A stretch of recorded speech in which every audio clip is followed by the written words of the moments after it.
Welcome to the Jungian Anthology Podcast, analytical psychology seminars from the C.G. Jung Institute of Chicago, Episode 6.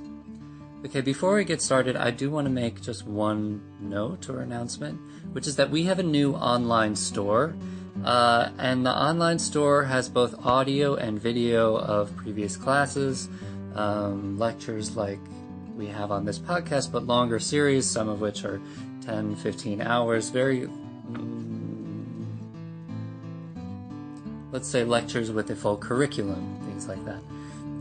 And videos where you can preview some of the videos beforehand and see if it's something you're interested in.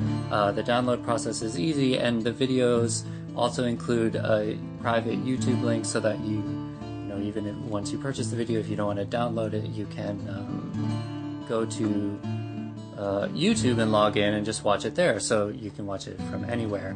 And all video purchases include a copy of the audio, so hopefully it makes things easy if you go to the website and have some recommendation or have listened to some of the things. Please leave reviews. We have reviews there, the ability to leave a review. So the new store, you can just go to our website, www.jungchicago.org, and there is a link on the left to the store, and just click on that and it'll take you right there. If you want to go directly, you can go to jungchicago.org/store. That's all I'm going to say about that. Today's lecture is Early Trauma and Dreams, Archetypal Defenses of the Personal Spirit, with Donald Kalsched, PhD. Donald Kalsched is a clinical psychologist and Jungian psychoanalyst in private practice in Albuquerque, New Mexico.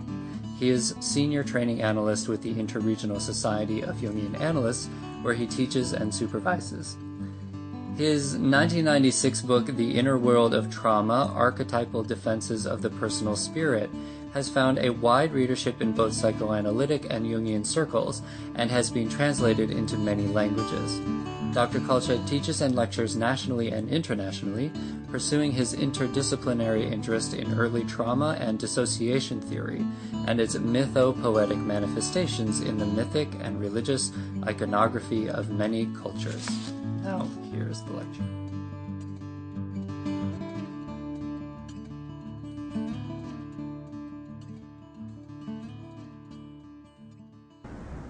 Good evening. It's with great pleasure that we are bringing Dr. Donald Kalsched here.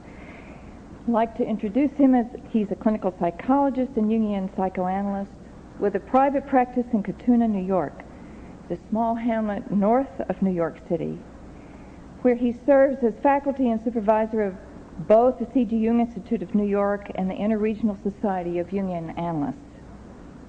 He's also dean of a Jungian Studies specialty at the Westchester Institute for Training in Psychoanalysis and Psychotherapy, an NAAP member institute in Mount Kisco, New York, which trains candidates in existential object relations and Jungian thought.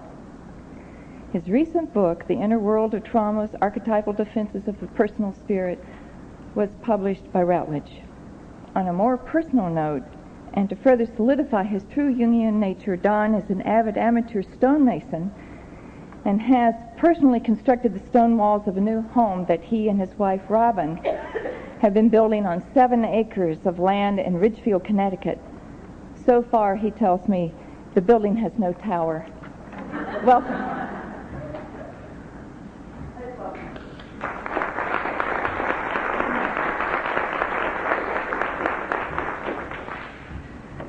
Thank you, Catherine. It's especially gratifying to see so many people here tonight, especially when the Chicago Bulls are playing a championship game. When I saw that in USA Today, sitting next to my wife, Robin, coming out on the plane, I said, oh, God, there's a championship game on tonight. I said, nobody's going to come out for this lecture. And she paused a moment, and you know what she said? She said, well, don't think that way. I mean, people might be interested in all kinds of bull tonight.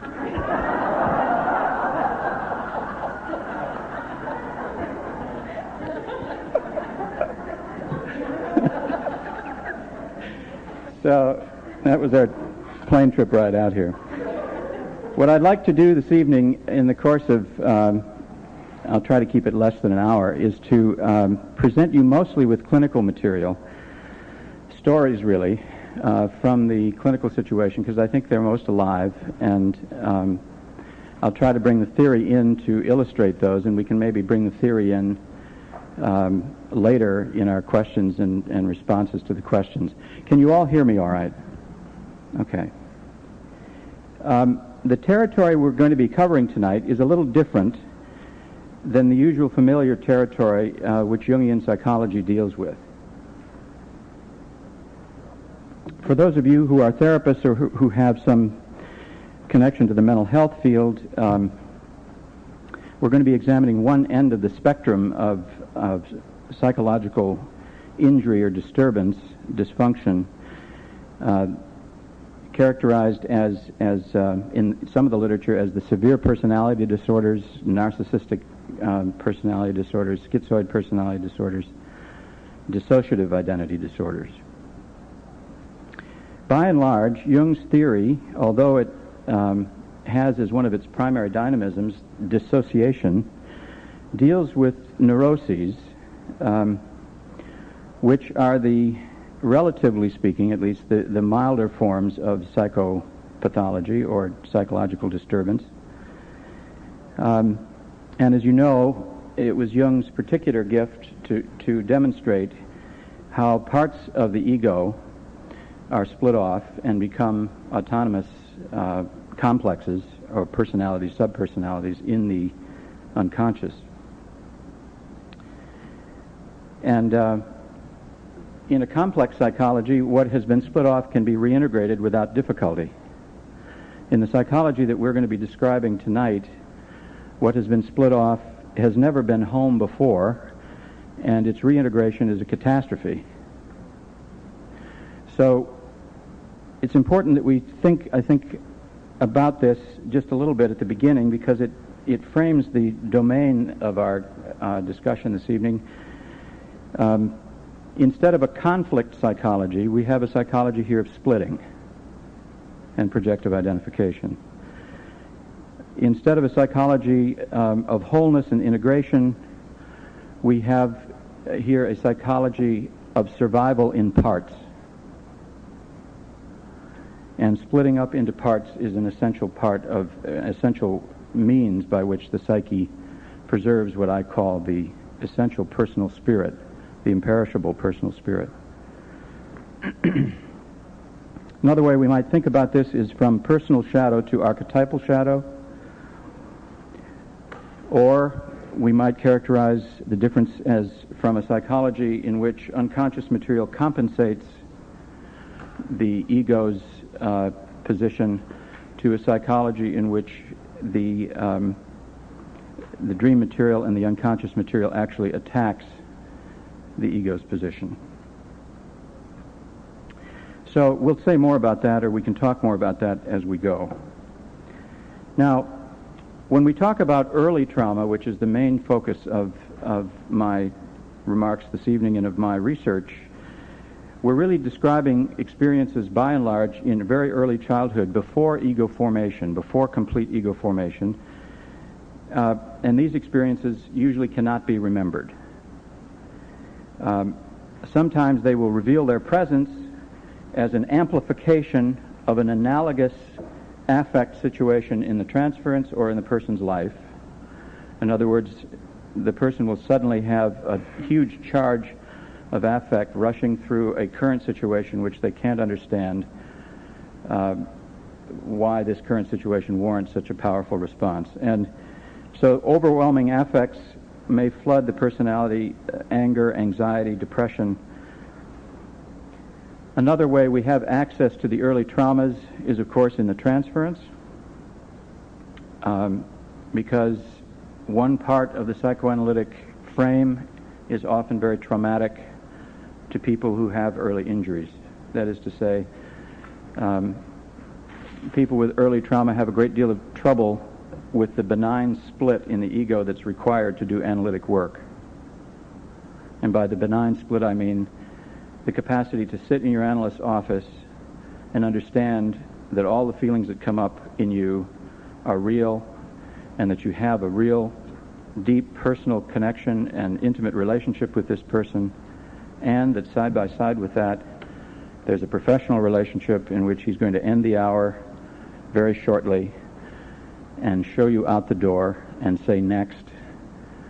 And those two realities of the analytic situation are frequently very difficult for people who have suffered early trauma. Winnicott had the following observation about where we see early trauma masquerading in the clinical situation. He said, often people who are terrified about going crazy, this is his paper, Fear of Breakdown, and I think we've all had that experience ourselves, perhaps, and certainly those of us who are in the field have worked with people who have been terrified of psychotic breakdown. Winnicott said, usually what this represents is the fear of a breakdown that's already happened and can't be remembered. So that there's been some terrible rupture in the continuity of self-object relations in that very earliest primal relationship, which can't be remembered, and the way we remember it is to project it into the ambiguity of the future as a fear. So those are some of the ways in which we try to infer early trauma in the clinical situation. There are many others which we can talk about.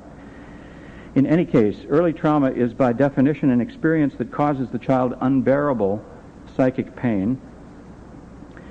And by unbearable pain, we mean pain that is so severe that it cannot be processed by the psyche's symbolic and integrative capacities. And this is simply because of the ego's immaturity, and because of the power of the affect, and probably because the relational environment breaks down. The extent of trauma depends on many of these factors: the extent of the injury, the resources available in the environment, the age of the child, the maturity of the ego, the reparative capacities of the psyche of the child, the reparative capacities of the environment. These are many intangibles, but when we're talking about unbearable experience, we're really talking about experience that cannot be symbolized. Winnicott's classic way of saying that is that it cannot be organized within the orbit of the child's omnipotence. It can't be symbolized. Henry Crystal, who's done a great deal of work on early trauma, describes how the traumatized child is left flooded by volcanic eruptions of what he calls affect precursors, or affects. I think we would have justification for calling these archetypal affects. Crystal's point is that at this early age, there's an evolution of affects in the personality from these volcanic eruptions of somatic affects or psychosomatic affects through a long, slow process of differentiation and metabolization to the point of the child's capacity to have feelings and words for feelings.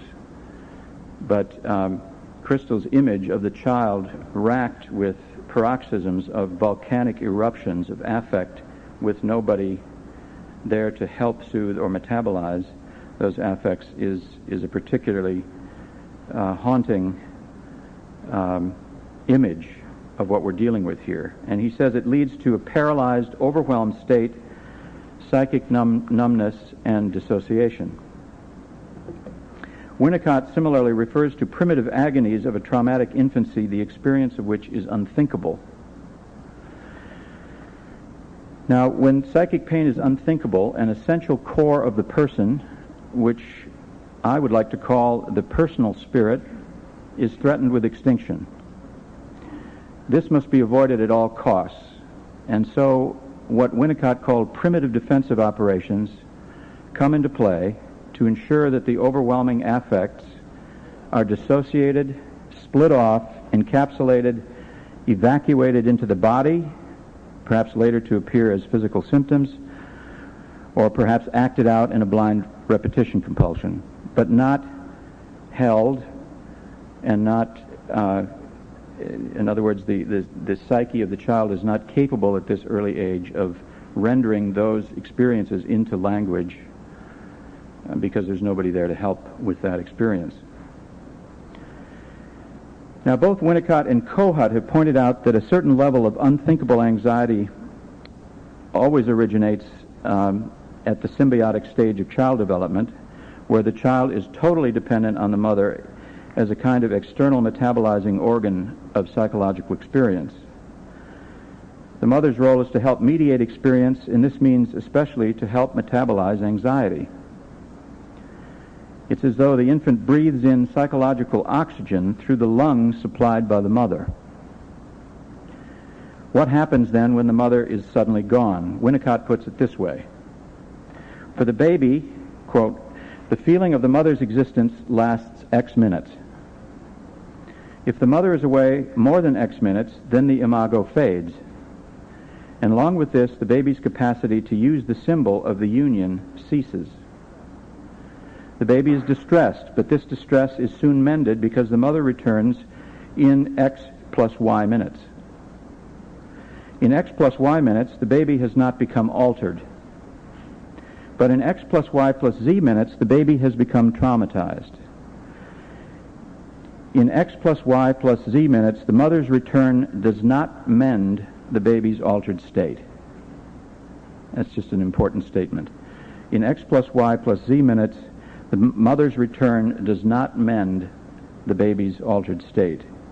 Trauma implies that the baby has experienced a break in life's continuity so that primitive defenses now become organized to defend against a repetition of unthinkable anxiety or a return to the acute confusional state that belongs to disintegration of nascent ego structure. And then he says in a final note, we must assume that the vast majority of babies never experience the X plus Y plus Z quantity of deprivation. This means that the majority of children do not carry around with them for life the knowledge from experience of having been mad. Madness here simply means a breakup of whatever may exist at the time of a personal continuity of existence.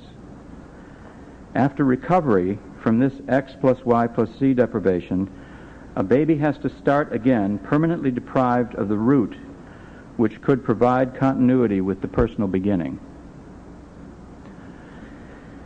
Now, translated into Jungian language, we might say that an unthinkable level of anxiety results when archetypal energies fail to be humanized and the child is left at the mercy of the terrible as well as the good maternal and paternal archetypes. In other words, the split archetype. Erich Neumann, in his book on the child, has been especially eloquent about how the child suffering from such a breakdown in the primal relationship inherits a stress ego and is menaced from within by a negativized image of the self with a capital S. Now, just a little more theory and then we'll get to some cases. It may help us to understand this a little bit, at least the archetypal dimension, if we introduce another distinction that Jung made throughout his authorship. Jung alluded to two different levels of dissociation in most of his writings. And also, with these levels of dissociation, he alluded to two kinds of trauma, one that creates personal complexes and one that creates collective complexes. And here's what Jung said. He says, certain complexes arise on account of painful or distressing experiences in a person's life, experiences of an emotional nature which leave behind lasting psychic wounds. A bad experience of this sort often crushes valuable qualities in an individual. All these produce unconscious complexes of a personal nature. A great many autonomous complexes arise in this way, but there are others that come from quite a different source, the collective unconscious.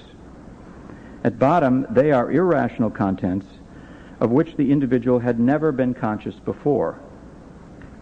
So far as I can judge, said Jung, these experiences occur when something so devastating happens to an individual that his whole attitude towards life breaks down.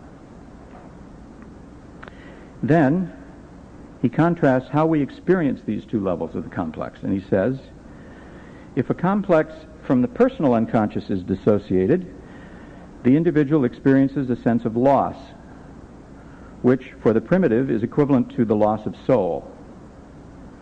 Conversely, when such a complex is made conscious again, as for instance through psychotherapeutic treatment, there may be some shame and guilt, but the individual experiences an increase in wholeness and an increase in power. Many neuroses, Jung says, are cured in this way. But when, on the other hand, a complex of the collective unconscious becomes associated with the ego, it is felt as strange, uncanny, fascinating, even dangerous. Primitive peoples often experience this level of the complex as possession by a spirit. Now, this possessing spirit is what has interested me and what got my attention when I first started to work in this area. And I will tell you a brief story about how this came to me the first time that I noticed this. When I was working at a small clinic in Manhattan years ago, one of the first cases that I had was a young woman who drove up to the first session in a motorcycle, in a black leather jacket, stormed into the session and spent the first hour in a vitriolic tirade against her roommate who had just gotten pregnant and was getting married. And this had undone her for some reason that she couldn't understand. Well, as this case unfolded, turned out that this woman was an artist and had an incredibly tough exterior. Her body was actually full of tattoos, and her art was frequently imagery of dismembered bodies, a great deal of blood and gore. In other words, tremendous evidence of severe dissociative problems that she had, and probably, I thought, some child abuse of some kind, sexual abuse. This all turned out to be true. She had had a repeated and recurrent incestuous violation by an uncle and also by her father. So after about the first, I would say, 8 or 9 months of the treatment, as some of this pain had started to open up and she had begun to trust the safety of the container with me, a great deal of affect that had previously been split off started to emerge. And in other words, the little girl in her that had been so brutalized and massacred began to feel like she could come into the space and play. On one particular occasion, just prior to my summer break, we had done no transference work up until this point. It was all she could do to just barely hang in there as it was.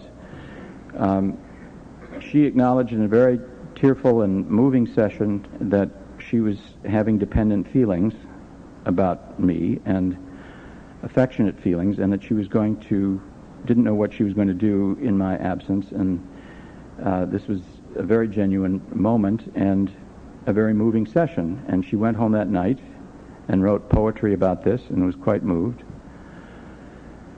as was I. This was actually a couple of sessions before my summer break. She came back in one of the sessions that preceded the break with the following dream. She was lying in her childhood bed, and she heard footsteps on the stairs outside her room, and the footsteps got louder and louder and louder until they became deafening.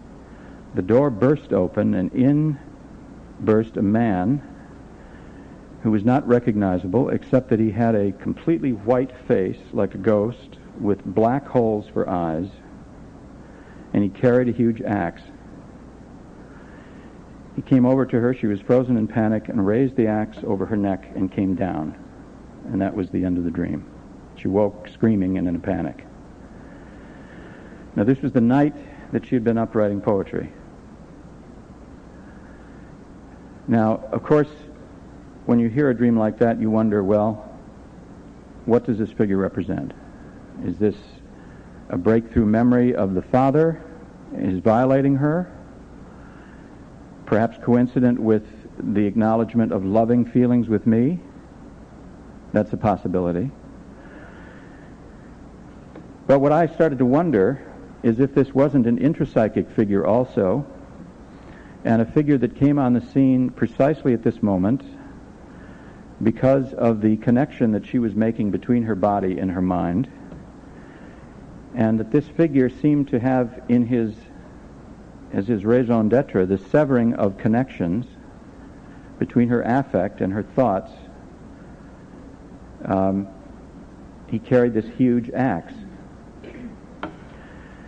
Now, I'll give you other cases which have further corroborated this idea, but it began to interest me that conceivably for people who have suffered this extent of early injury, that figures in the psyche are appointed to dismember experience in order to preserve the possibility of life in the future.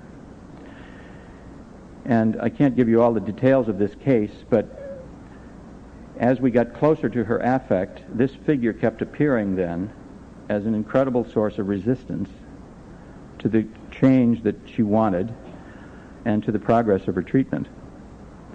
Gradually, its countenance changed, and it became actually somewhat collaborative in the treatment towards the end. So this was the beginning of my interest in a defensive structure in the psyche, and it turns out that I'm not alone in this. In the book that I wrote, I've tried to draw together many of the theoretical contributions that have been made in the field about this figure. For example, Fairbairn calls him the internal saboteur. Freud calls him the archaic and sadistic superego. Guntrip calls him the anti-libidinal ego, and you notice I'm saying him. Mostly it's a him in most of the imagery, although not always, because we'll see the same imagery occurring in a feminine form in a moment. But the basic idea is that that when the child's life has had to be structured around pure survival, that vulnerable, needful feelings, which were part of the early traumatizing situation, cannot be re-experienced, and that something in the psyche tries to prevent this from happening. In other words, we often see this figure coming up on the threshold of emergent love and affection for an actual object in the world, or we often see this figure emerging at those very points of neediness that the person needs to begin to trust an actual person out there and not just their self-care system. I call this the self-care system. Now let me give you another example.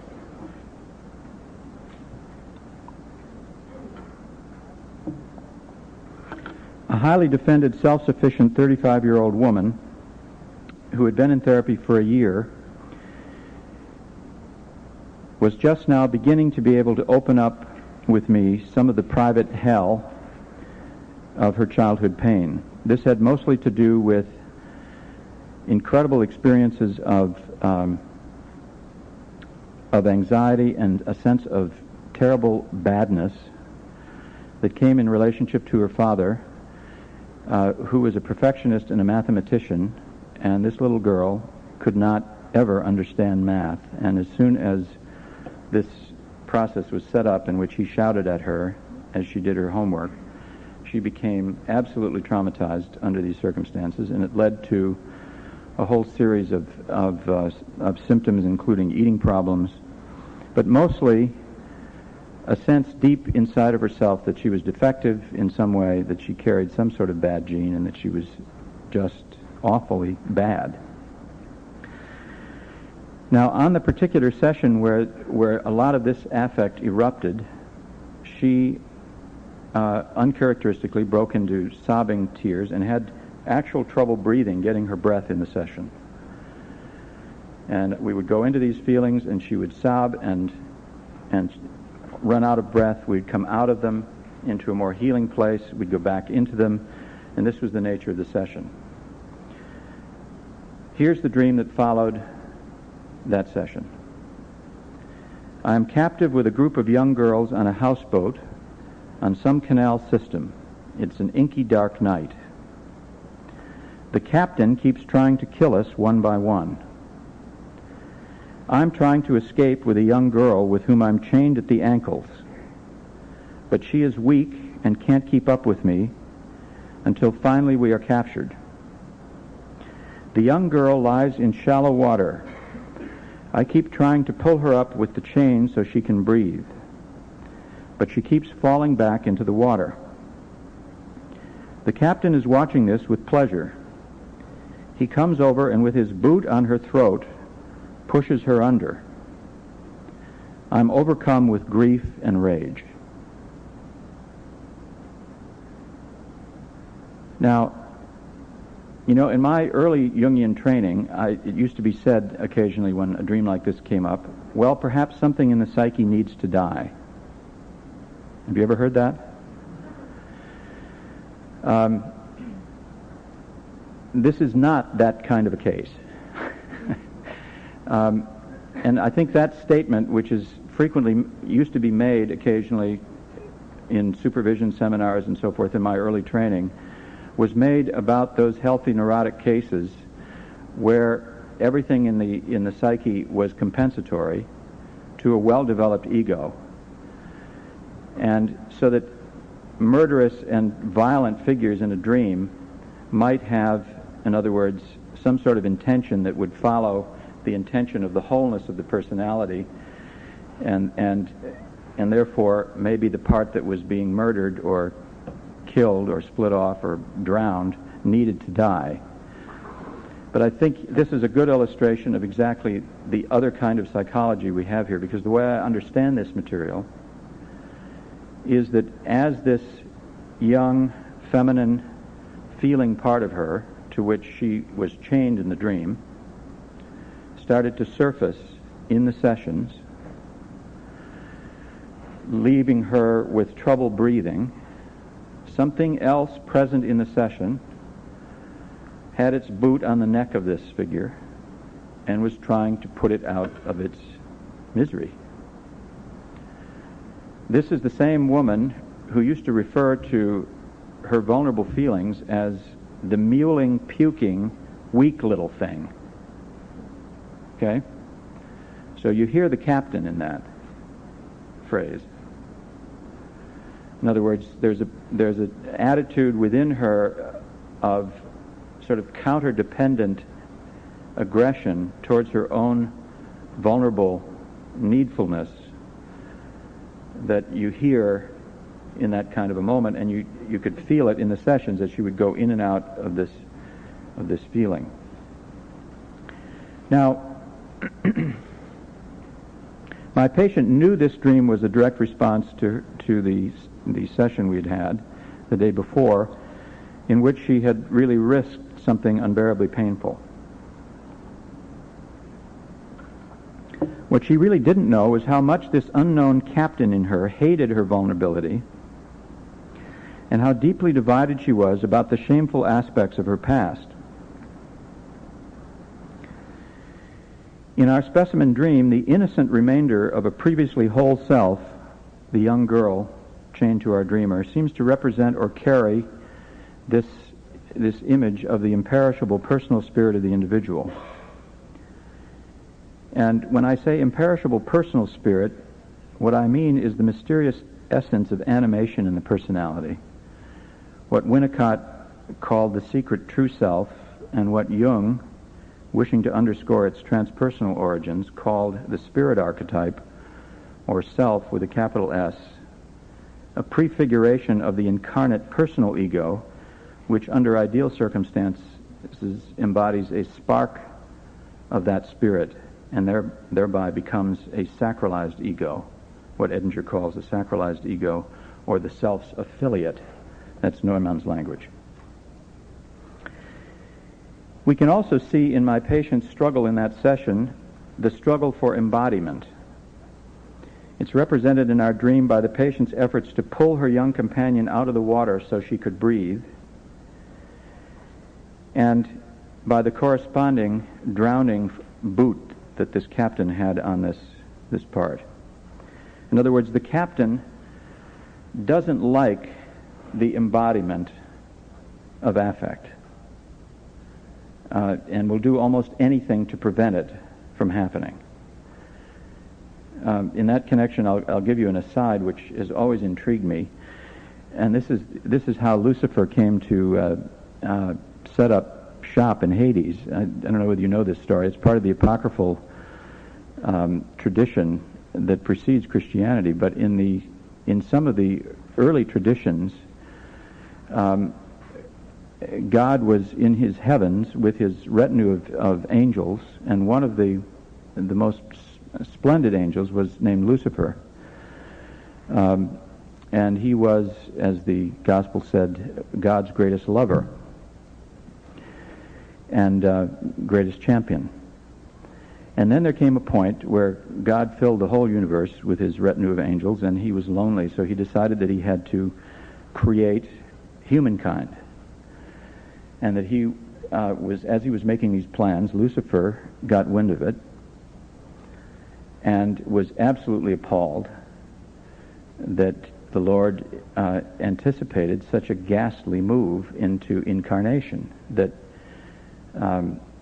he found this absolutely reprehensible, that this splendid Godhead would stoop to taking on blood and flesh and mucus and human bodies and hair and all the rest of it. So he led a rebellion of 280-some thousand angels, and they fell into oblivion. And that was, at least in this apocryphal story, the origin of the great split in the primary self, or the primary Godhead. Now, isn't that interesting?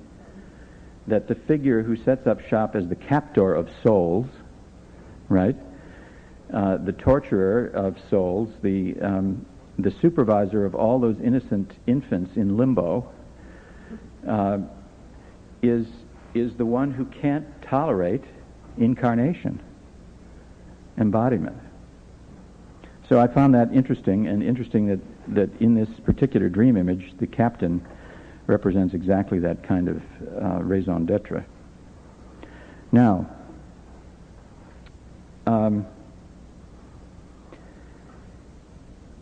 the attacks on the links in the inner world that this figure perpetrates are part of the problem of the individual who has suffered early trauma. The other thing that happens is that there's also seemingly a corresponding attack on transitional space between the individual and any creative activity, or what Winnicott would call the potential space of creative involvement with the outer world. And this possibility dawned on me after I'd been working for several months with a depressed, withdrawn, very imaginative, likable young woman whose early childhood showed all the signs of what Winnicott talked about as primitive agonies. Her mother had suffered a postpartum depression upon her birth. The patient's earliest memories were of a constant bruise on her forehead, apparently banging her head on the floor in agitation. The patient's passionate attachment to her father was interrupted by the father's psychiatric hospitalization for a psychotic episode when she was 2 years old, leaving her with panic reactions and fears of ghosts. A year later, she was seriously injured in a car accident and spent 6 months in hospital undergoing many painful reconstructive skin graft operations. And the next year, at the age of 4, her beloved grandfather died. The year after that, her parents got divorced. So somewhere during this period, between 1 and 5, this imaginative little girl, who was later my patient, simply gave up hope for a life lived in this world. She withdrew into herself, never to come out for many years. And as we explored this early history of trauma, the patient remembered 2 repetitive events that occurred when she was 5 years old. First, in kindergarten art class, she repeatedly drew a large black circle in the center of her paper. All the other children were drawing suns with happy smiley faces and rays coming out of them. She repeatedly drew this black spot. When asked what it was, each time she responded, "A tunnel." No one knew what this meant, but she knew her teachers were concerned about it, and all her little friends seemed to be puzzled by it too. That was the first memory that came up from this early period. Secondly, there was a repetitive nightmare that began, as far as she can remember, around kindergarten age, around the same time, 5 years old, which now came back to her as we explored this history, and here's the repetitive dream. The scene is kindergarten. A female teacher, not my kindergarten teacher, but somebody strange, a strange person, is taking pictures of all my animal friends who are sitting around in a circle, talking and playing. It's such a wonderful scene, all mine, like a garden. But suddenly something is terribly wrong. As the teacher snaps the pictures, each animal turns into a stuffed replica of its former self. I'm horrified. I rush helplessly from one animal to the next, screaming and crying, trying to stop this, but the teacher keeps snapping until all the animals are dead. Now, what quickly became clear to me and my very astute patient was that in this image of the de-animation of her childhood reality by a teacher, we had a dramatic picture of what I call her self-care system in operation. The diabolical yet caretaking teacher accomplishes a petrification or freezing of animated transitional reality, and hence one might surmise a preservation of childhood animation at a time when the patient's animated connection to life was simply too painful to continue. Instead, at this time, her imaginative life became dissociated, disconnected from outer reality, and buried in a dark tunnel within herself. There it remained until a later time of thawing, which occurred in her later life and partly in her psychotherapy, when she could start to hope and dream again within the transference. Now later in her therapy, as she began to separate from this autistic, self-soothing world in the tunnel, great rage against reality erupted from this young woman, and the teacher appeared frequently as a terrifying witch in her dreams who furiously fought to retain control over the younger, more vulnerable part of the patient's inner life. One such dream, which recapitulated, I think, her whole life up until this point of the dream, was as follows.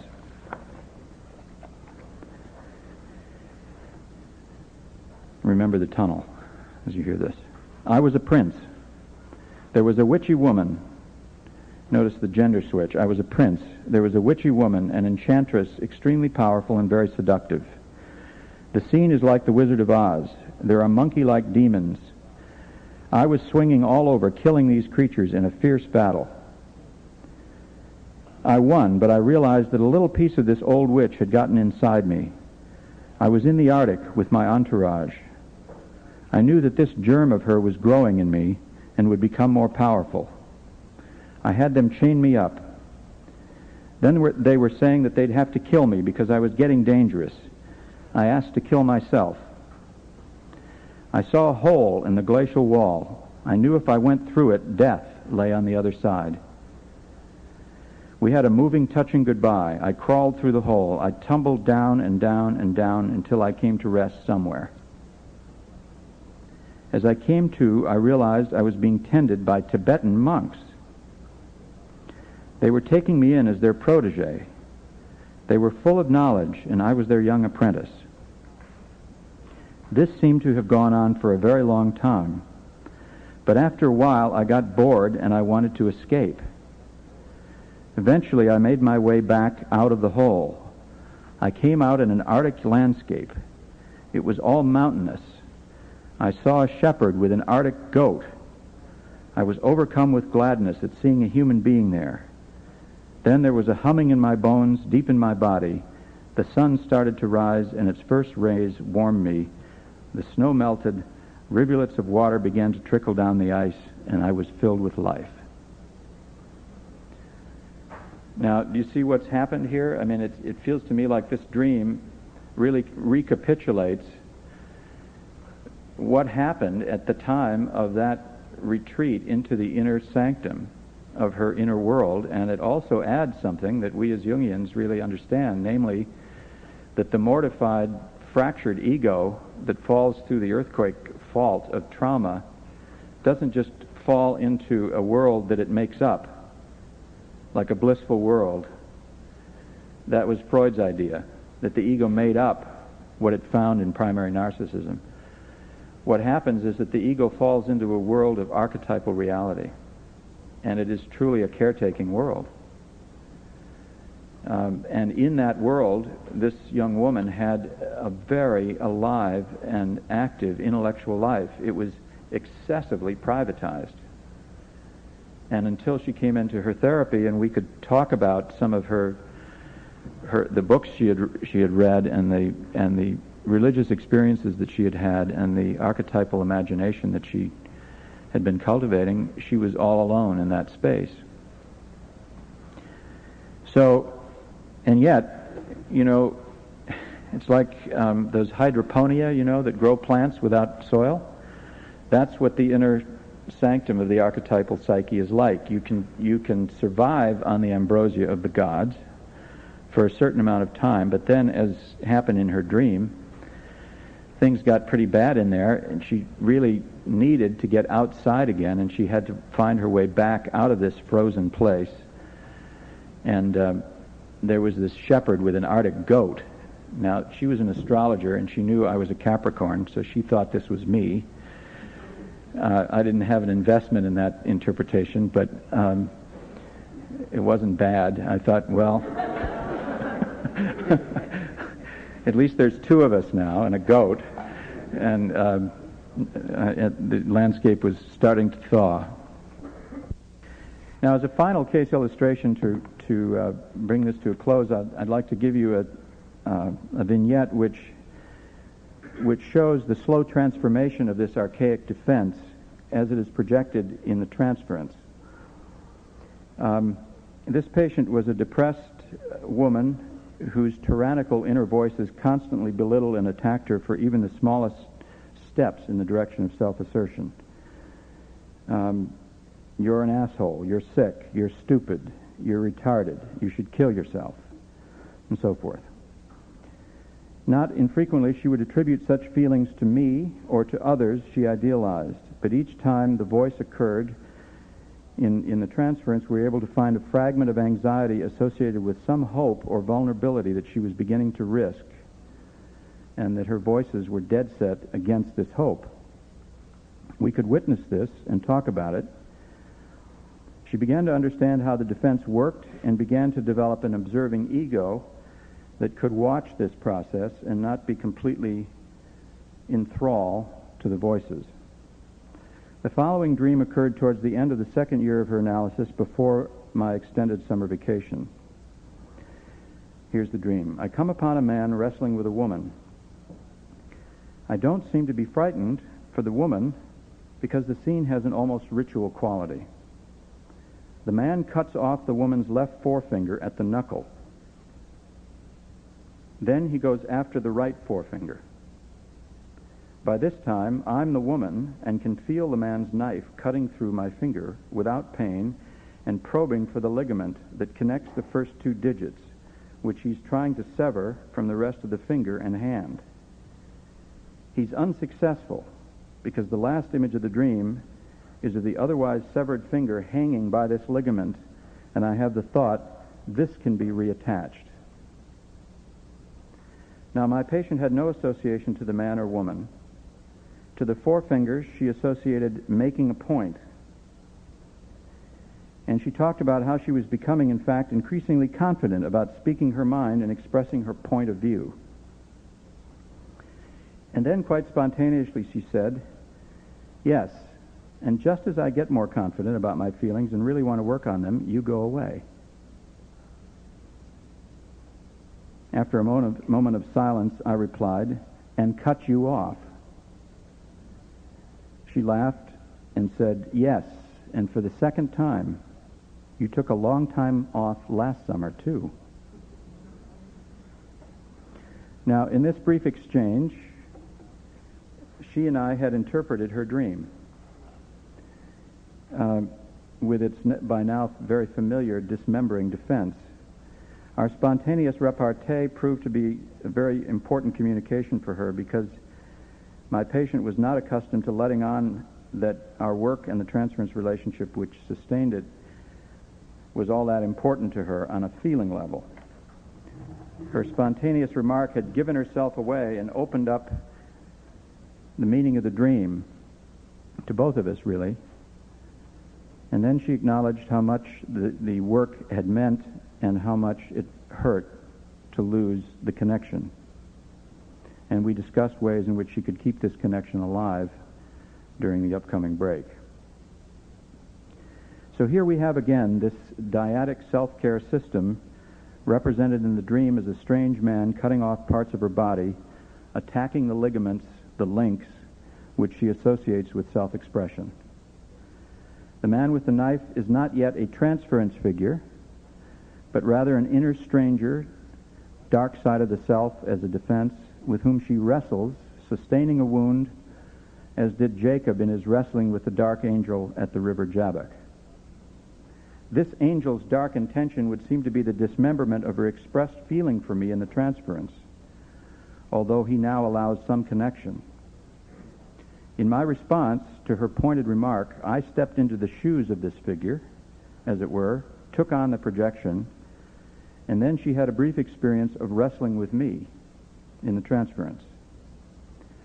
In this way, the archetypal defense, already moderated to the point where she could risk a spontaneous gesture, was further personalized. The dismembering demon could now be played with as he was projected onto me and then taken back. Vulnerable feelings could be admitted. Some of the anger directed back into the inner world at her neediness could now be released and find form in her negative feeling expression outwardly about the upcoming abandonment. I think this example illustrates how the establishment of a playful space in the transference reestablishes the transitional space foreclosed in the patient's early life, leading to her archetypal self-care system and its splitting defenses. In this field, what Winnicott calls personalization and indwelling of the personal spirit can again occur, and the trauma defense with its archetypal affect is gradually humanized and affect tolerance is increased. The dark stranger with the knife, whose job it has always been to cut her off from vulnerable feelings of neediness and dependency, no longer needs to sever all the links, but leaves a ligament that can be reattached. One is reminded of the Latin verb ligare, meaning to yoke or bind, which appears after the prefix re in the Latin religio, suggesting a connection or reconnection here to the divine wholeness. Okay, let's stop there, and thank you very much for your attention, and we'll have a break and then come back for some questions. Thank you.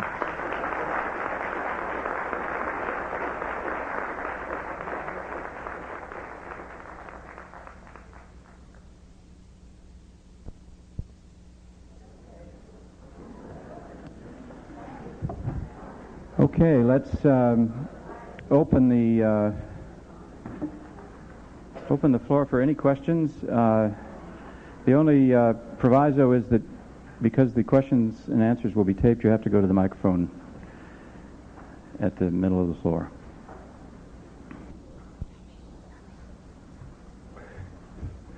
First, I just want to thank you for your book. It was, I read it the last 6 months of last year, and it was very helpful, both for my work with folks, my inner work, and trying to think theoretically about psychoanalytic theory and Jungian theory. So thank you very much. I have a question. I'm not sure exactly how to say it. It has to do with your discussion about the archetypes and archetypal theory. And one thing I like about your book is how it helps bring Jungian theory in some ways in line with so much that's being done in psychoanalytic theory in the second part of the 20th century and the, quote, discoveries that are being made. But, so could you just comment a bit more on, well, from the other side, it's a different way of talking about the archetypes than a lot of Jungians tend to do, because you bring in affect. I mean, you bring in affect and image, but it's got a different tone or a different flavor than a lot of Jungian theory. So I guess my question would be, could you talk a bit more about how archetypes are important to, you know, analytic theory, and how your discussion of them is maybe a little different nuance on a lot of Jungian theory? Okay, I'll try. Okay.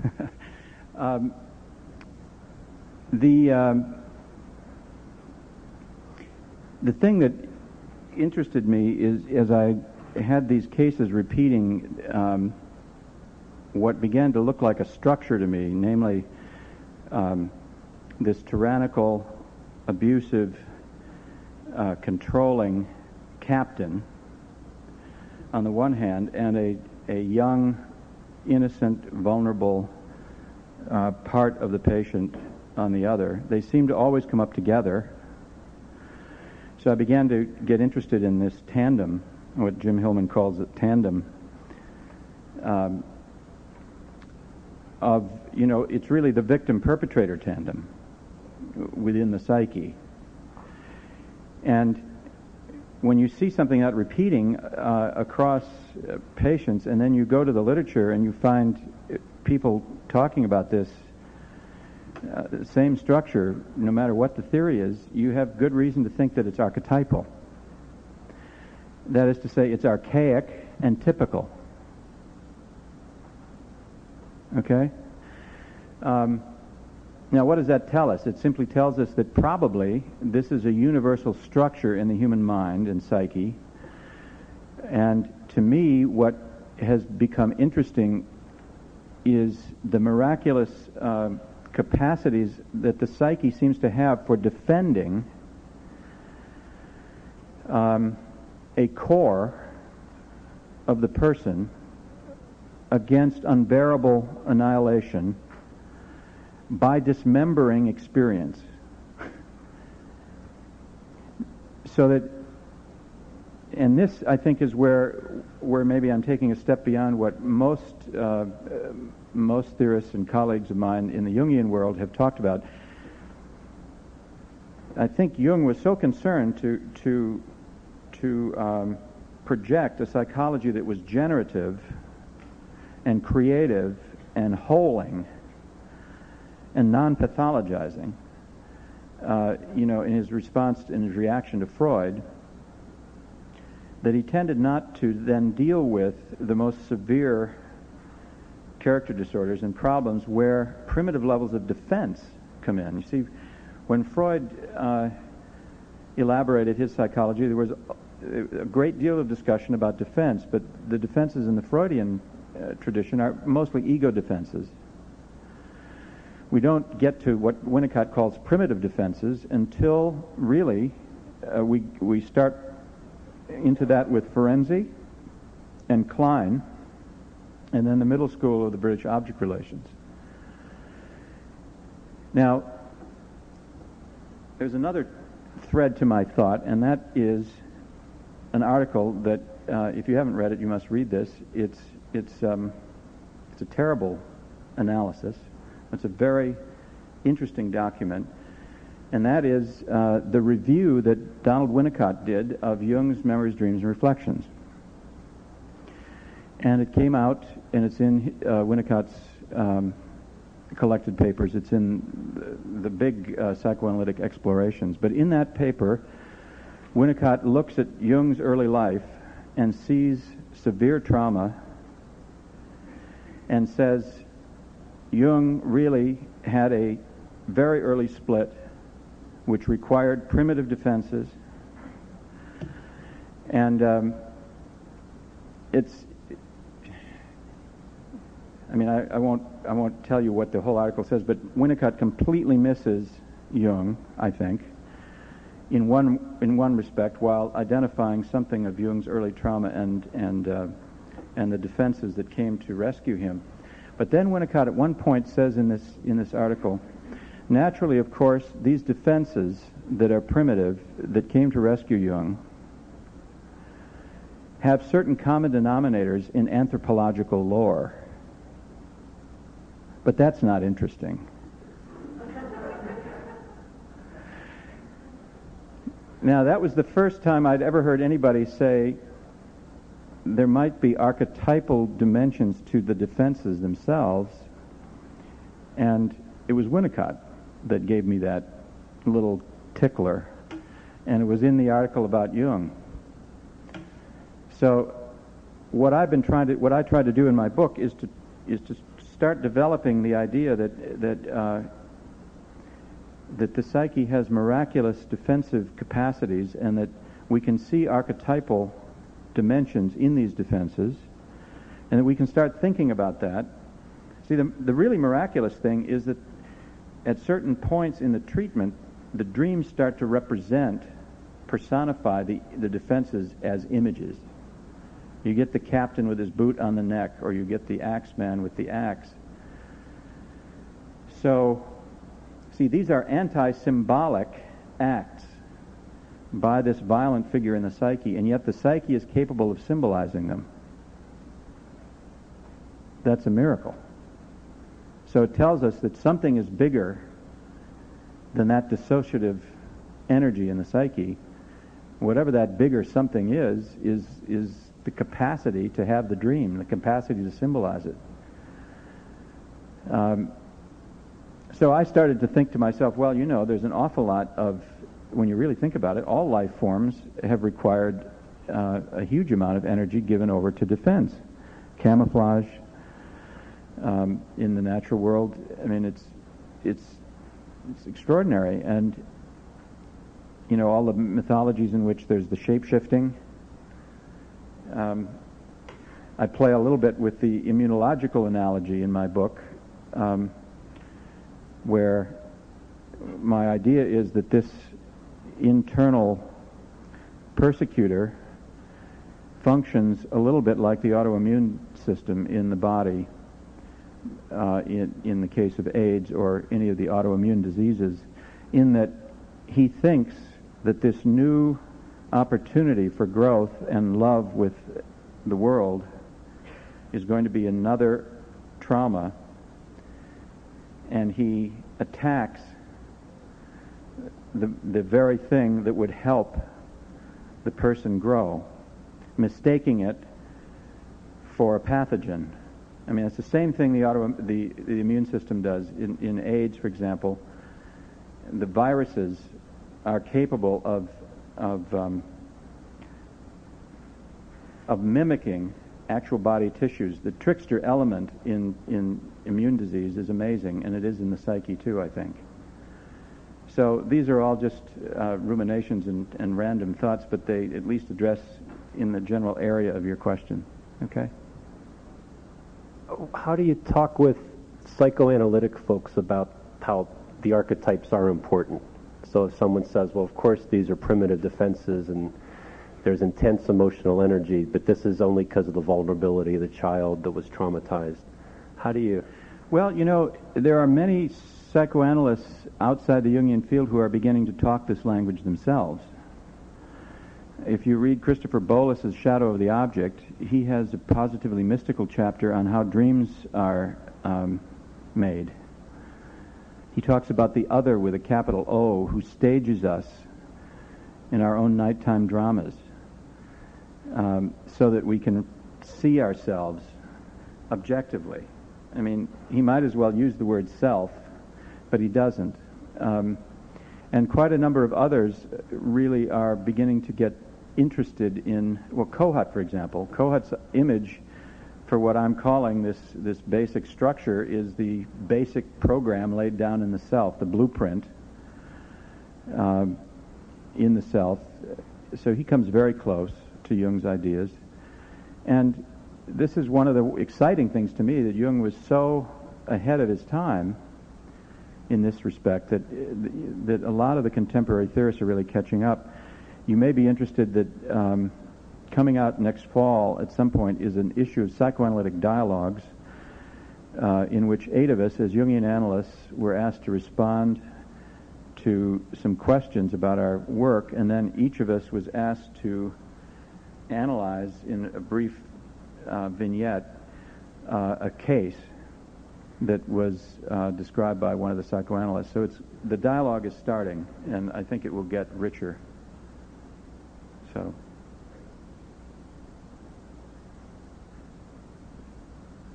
I have a composite question. Let me see if I can trim it down. Human trauma needs human or ego defenses. When trauma is catastrophic or supra or subhuman, then I presume you need divine or archetypal defenses. Right. So that's your basic premise. That's right. Now the question is, if the trauma is pre-ego complex, if there is such a thing as a point in time when ego complex is constellated. I understand Jung never defined a point in time when that happens. First half of life, perhaps the rest of your life, it continues to evolve. But be it as it may, there is some hypothetical point when there is a palpable ego complex. Mm-hmm. So if the trauma were to intervene, to occur prior to ego complex being quite palpable, then I presume you'll have archetypal defenses, right, or collective complexes. Mm-hmm. And by the same assumption, when there is post-ego complex, you will have personal complexes or personal defenses. That's right. Is that your premise?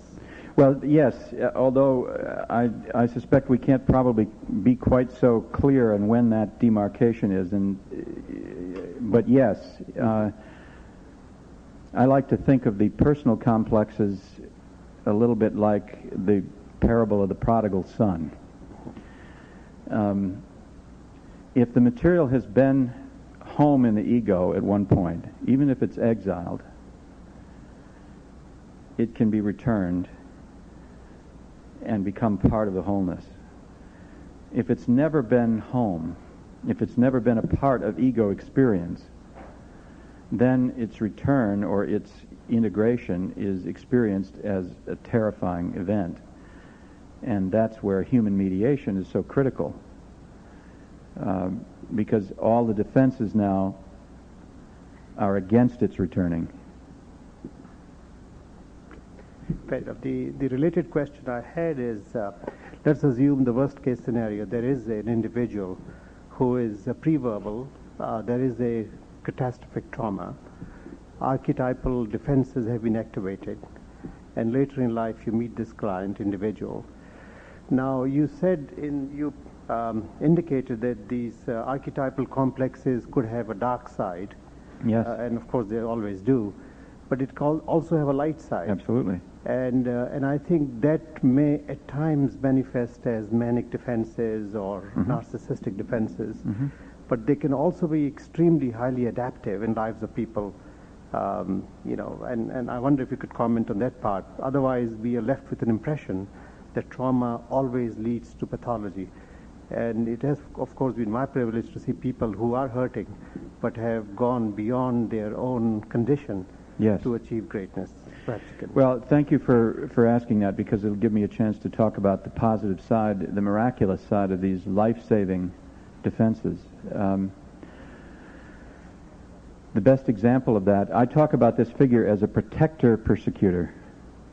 So he's very ambivalent. The protective side of that figure, the positive side of that figure, is really the guardian angel.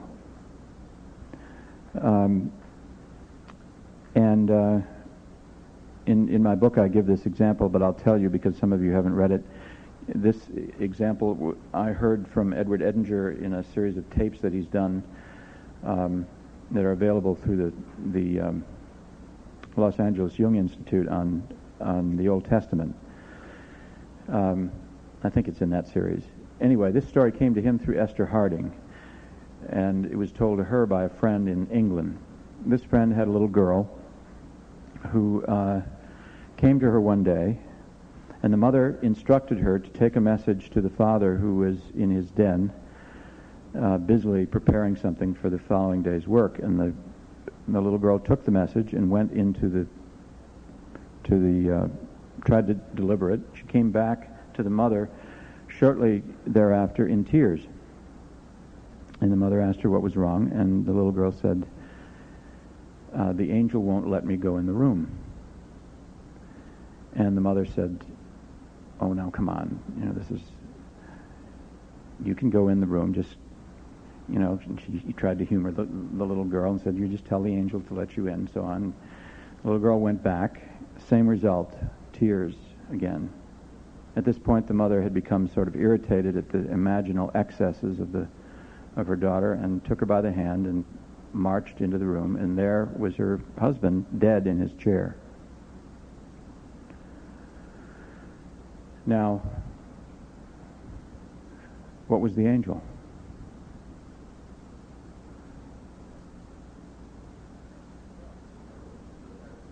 Well, we could say defense, but this is a life-saving, miraculous, beautiful image of how the psyche comes to the rescue, right?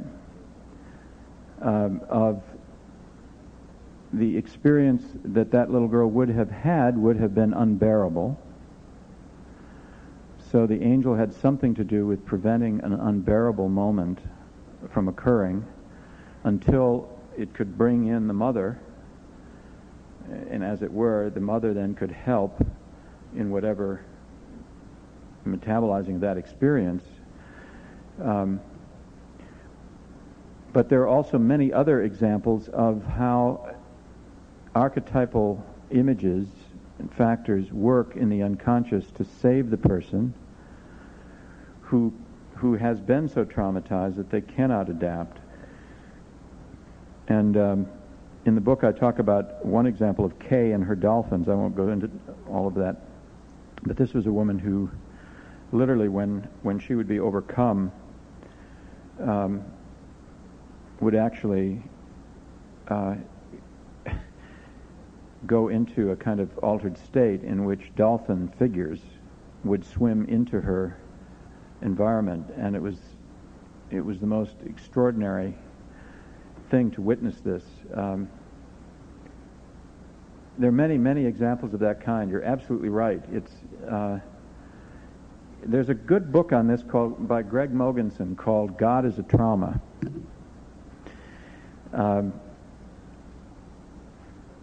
I think Greg himself might be a little chagrined that I recommend that book because he wrote it at a time when he was very much under the influence of Freudian understanding. But the point that he makes that's so telling is that there are certain traumas in life, and particularly those, as you say, that occur before ego consolidation, where the only therapeutic help is the religious symbol systems of the world, is the divine. Because that's the level at which the trauma occurs, and that's the level at which the medicine has to be delivered. Now, there's a problem with that. There's a negative to that positive, which is that you have to keep out the dark thoughts, the negative feelings, and all of the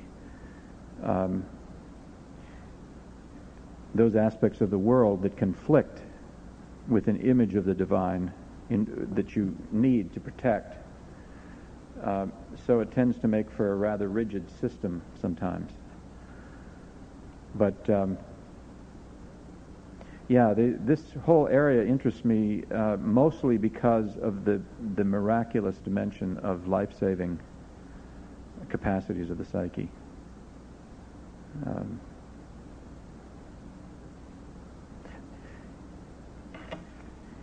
With the irony, that the self, capital S, when it comes to the rescue of an individual like this who's had, ego dismembering trauma at very early age, has to concern itself more with survival than with individuation.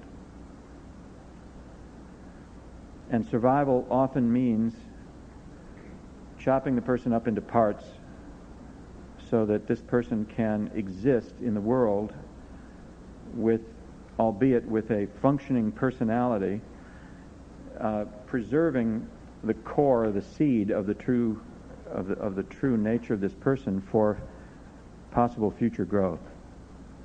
Just need to add to that. In Hindu psychology, it is said that when you have a trauma that you must overcome personally, then you would be individuating. But when you have an archetypal defense activated, and there are some examples which I won't belabor right now, then you are meant to help the humanity individuate. Then your task is beyond the personal realm, and it becomes a dharmic task to help with the individuation of the community. So that's the thought, and that's a beautiful thought.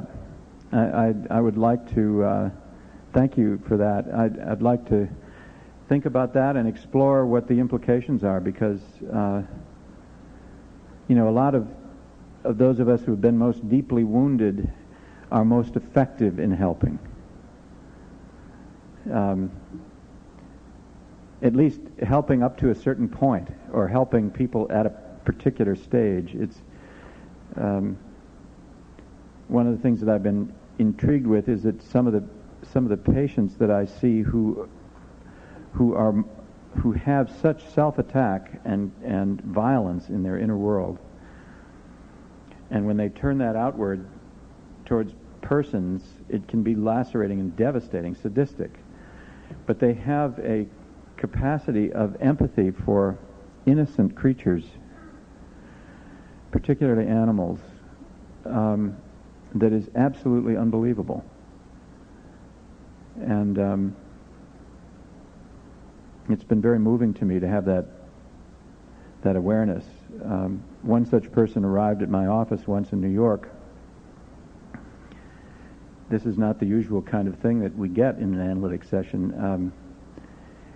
She walked in and she was terribly distraught because a pigeon sitting outside on my stoop had an injured wing. And at first I didn't take her seriously about how important this was to her, but she literally could not enter the session because of this pigeon. So after trying desperately to analyze this, very unsuccessfully, we left the session. I got a box, and we went down and put the pigeon in the box, and she took it off to the veterinarian. And this moment meant a great deal to her. And I had to get it through my thick head that not everything is ready to be analyzed as a part of the self.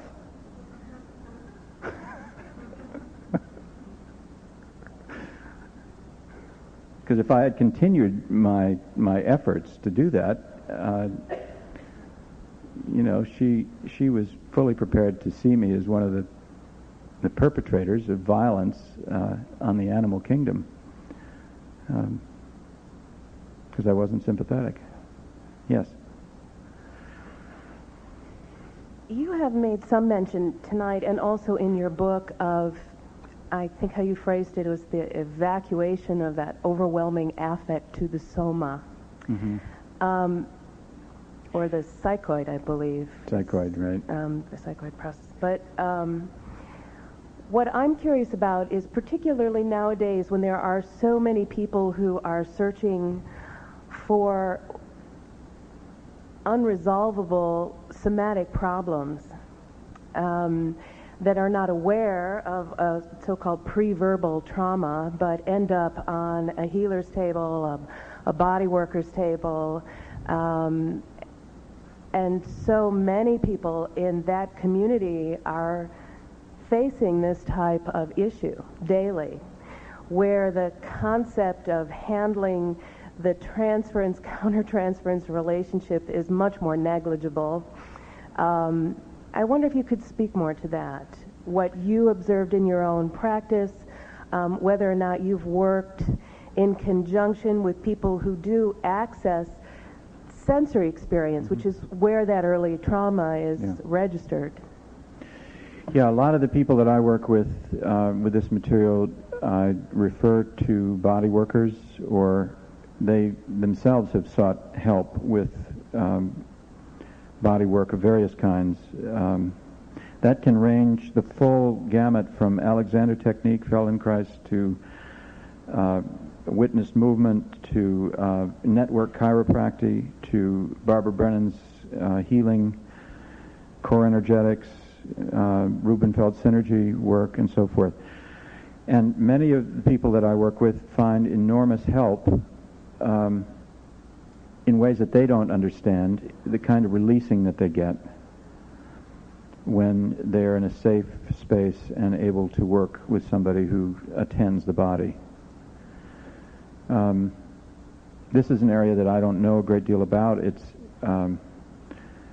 what is miraculous, though, is that we do have the impression nowadays that when in this pre-egoic state, when trauma occurs, there's nothing there. If the registering organ is not the ego or its representative dimensions in the unconscious, then the body will register the affect and the pain and hold it. I was struck by a story that a young masseuse told me in a Milwaukee health club where I was getting a massage, and I was interviewing this person who was working on my back while she worked on it, and gives you a sense of how easily I get into my own body. Anyway, she told me an interesting story. She said she was working on an executive's shoulder, sort of like where she was working on mine, and there was a huge knot and a tremendous amount of tension that he apparently held there. And they worked for a period of time, and he gradually sort of trusted her, and then he called her up one night and said that in tears, completely broken open after a session with her, and accused her of having done some terrible damage and ruined his life and God knows what, and she had the presence of mind of saying for him to get back into the office immediately, and they continued to work, and she, because she was psychologically sensitive, said, "Now I want you to tell me anything in your tears, anything that comes to you, any images, any scraps of memory, anything." And as they worked, he suddenly saw himself standing in front of the open grave of his father, who died when he was 2. And now this was a moment when something heretofore held entirely in the soma suddenly got an image. And so we have an affect image. So suddenly the archetype starts to work. You see? Affect and image are not split at that moment. They come together, and there was a huge release of feeling, and he got himself into therapy. And that was all I heard of the story. But it was a wonderful example, I thought, of how staying with the body, if you can get the person to do it, can sometimes lead to an image that then brings more affect and more integration, more capacity to hold more affect. But absolutely, I mean, body work is a terribly important thing here. And I don't know, I worked with one man, for example, who, as we worked through his trauma, his back was always going out. He couldn't hold alignment. And as he began to be able to hold more affect and grieve his lost childhood, really, his back kept holding alignment better, and his chiropractor actually asked to be remembered to me because his back wasn't going out all the time. And he said I was, destroying his practice, that he... At least that's what the patient told me. So, yeah, these things actually do relate to each other. I think the whole area of chronic pain is a sort of area of this that we have yet to really fathom and understand. And I don't really know that that literature very well. There's so much, of these non-specific psychosomatic difficulties which are undiagnosable in any sort of allopathic way and which clearly have some connection to the psyche.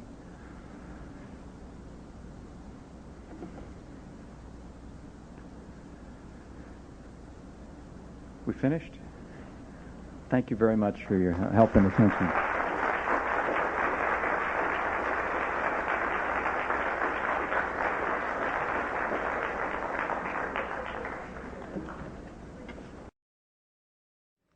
Commentary today is by August Zwick, PsyD. Dr. Zwick is a clinical psychologist, hypnotherapist, and senior diplomate Jungian analyst in private practice in the Chicago area. This is Dr. August Zwick. I'm an analyst at the C.G. Jung Institute of Chicago. Just listened to a lecture by Donald Kalsched, given at the Institute in 1998. This is 2 years after the publication of his book, The Inner World of Trauma, Archetypal Defenses of the Personal Spirit, in 1996. This was to become one of the best-selling Jungian clinical works, maybe second only to Pinkola Estes's Women Who Run with the Wolves.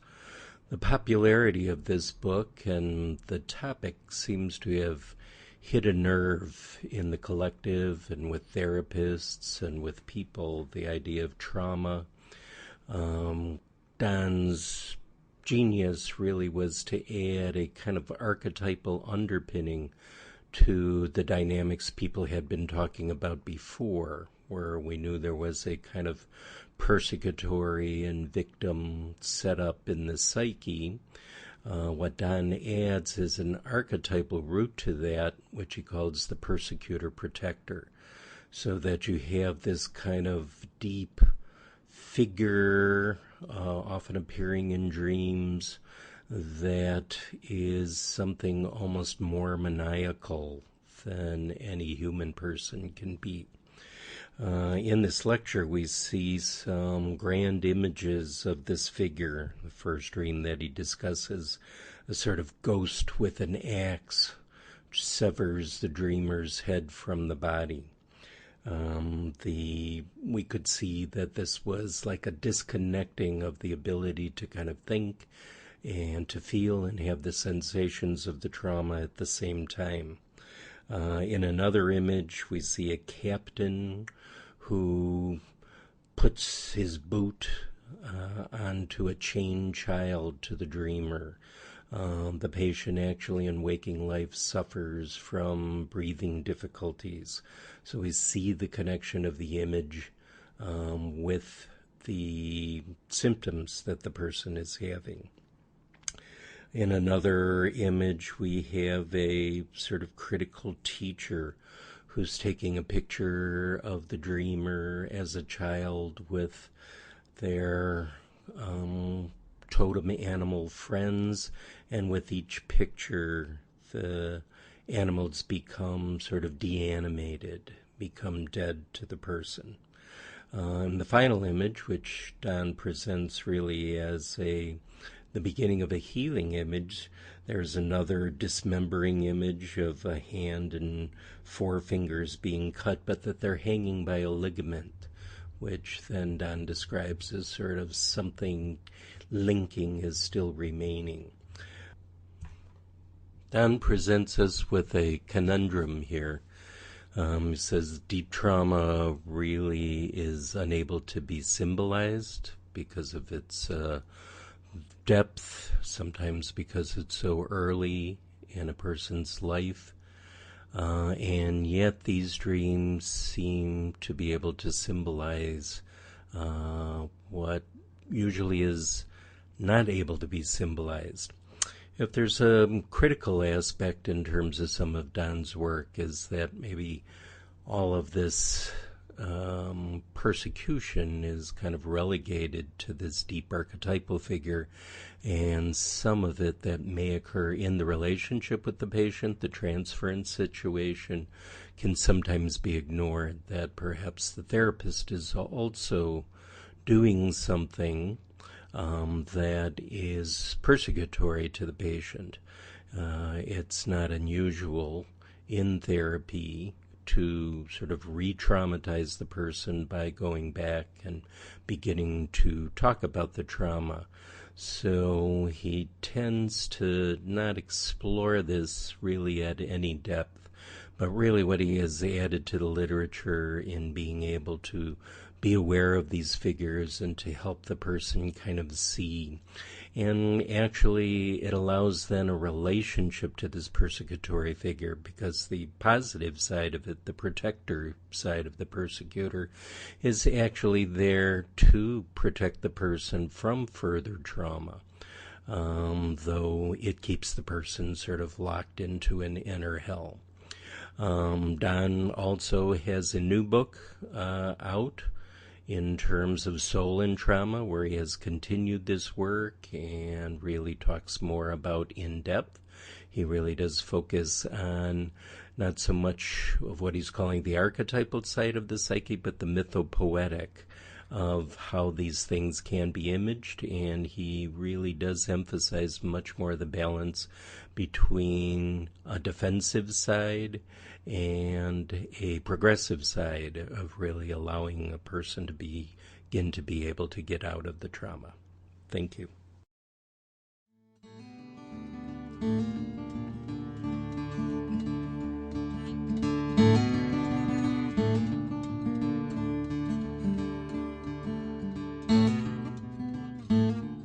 Thank you for listening. The content of today's lecture is copyright Donald Kalsched.